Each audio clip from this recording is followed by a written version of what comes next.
लग्न ठरलं thanks to Marathi matrimony. लग्न म्हणजे मराठी मॅट्रिमनी. विश्वासाची 26 वर्ष. लाखो सुखी दाम्पत्य. डाउनलोड करा मराठी मॅट्रिमनी. लातूरमध्ये आजपासून संतांच्या पादुका पूजन सोहळ्याला सुरुवात होते आहे. आपण जर पाहिलं तर 400 एकरवर साधारणतः दररोज 2 लाख भाविक जे आहेत किंवा वारकरी जे आहेत ते संतांच्या पादुकांचं दर्शन घेतील अशा प्रकारची तयारी करण्यात आलेली आहे. आज लातूरमध्ये देऊळआळंदी येथून हेलिकॉप्टरने संतांच्या पादुका जे आहेत ते लातूरमध्ये पोहोचत आहेत आणि त्याचं दर्शन घेण्यासाठी म्हणून हजारो भाविक वारकरी जे आहेत ते लातूरमध्ये पोहोचलेले आहेत. साधारणतः 9 ते 10 दिवस जो आहे तो हा सोहळा चालणार आहे. वेगवेगळ्या कार्यक्रमांचं आयोजन करण्यात आलेलं आहे. 10 दिवस चालणाऱ्या या सोहळ्यामध्ये वेगवेगळे कीर्तनकार जे आहेत ते प्रवचन देणार आहेत. मला सांगा काय कार्यक्रमांचं आयोजन करण्यात आलेलं आहे. आजपासून या कार्यक्रमाला सुरुवात होते. रामकृष्ण हरी.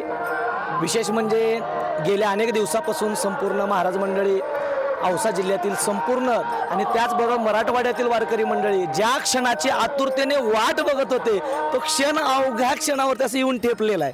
फक्त संतांच्या पादुका येणार आहेत आणि संतांच्या पादुका आल्या आल्या संपूर्ण वारकरी संप्रदायाच्या जयघोषामध्ये, भगवंताच्या नामचिंतनामध्ये, ज्ञानोबाराय तुकोबाराय यांच्या जे पालखी सोहळा आहे तो पालखी सोहळा जो आषाढी वारीमध्ये होतो तोच सोहळा या लातूर जिल्ह्यामध्ये आम्हाला सर्वांना पाहण्यासाठी भेटणारे अगोदर हे आमचं सर्वांचं अहोभाग्य. साधारणतः लातूर शहरामधून 12 किलोमीटरचा प्रवास करून त्या कार्यक्रमाच्या स्थळी या पादुका पालखीने पोहोचणार आहेत. मला सांगा कशी तयारी केलेली आहे तिथे आणि किती वर्षानंतर हा सोहळा होतो आहे? मराठवाड्याच्या इतिहासामध्ये हा सोहळा पहिल्यांदाच लातूरच्या भाग्याने प्राप्त होतो आणि त्या दृष्टिकोनातून गेली 2 वर्षापासून सगळी वारकरी संप्रदायातली पाईक मंडळी केशववर्धन यांचा पाठपुरावा केला आणि छोटी माऊली, कदम माऊली यांच्या आशीर्वादाने हा सोहळा गेली 2 वर्षापासून खूप मोठ्या तयारीने चालू आहे. आता या ठिकाणी आपण सिद्धेश्वरच्या प्रांगणामध्ये उभे आहोत. इथून 16 किलोमीटरचा हा प्रवास श्री खंडापूरच्या प्रांगणामध्ये जाणार आहे आणि तिथे 9 दिवसाचा हा कार्यक्रम संपणार. किती भाविक जे आहेत ते दररोज दर्शन घेतील अशा प्रकारची तयारी करण्यात आली. विशेष म्हणजे त्या ठिकाणी 400 एकरचा मंडप आहे. 400 एकरच्या या भव्य दिव्य प्रांगणामध्ये एका मंडपामध्ये 50,000 लोक बसतील असे 5 मंडप केलेले आहेत. म्हणजे 2.5 लाख लोक त्या मंडपामध्ये थांबू शकतात ॲट अ टाईम निवासासाठी. एवढी व्यवस्था त्या ठिकाणी केलेली आहे. विशेषतः म्हणजे दिवसाला कमीत कमी 8 ते 10 लाख लोक दर्शन घेण्यासाठी येतील आणि दर्शन घेऊन सुखरूप प्रसाद घेऊन घराकडे जातील.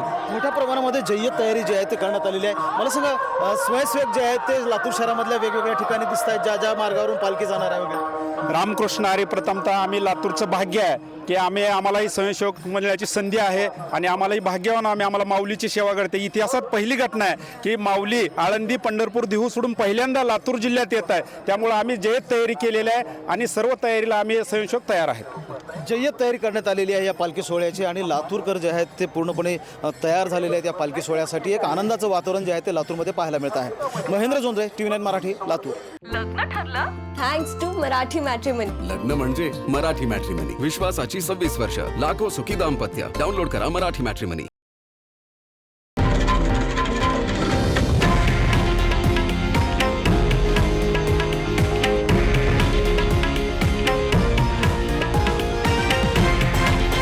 हे आहे देशातील नंबर 1 न्यूज नेटवर्क आणि आपण पाहत आहात TV9 मराठी, एकमेव.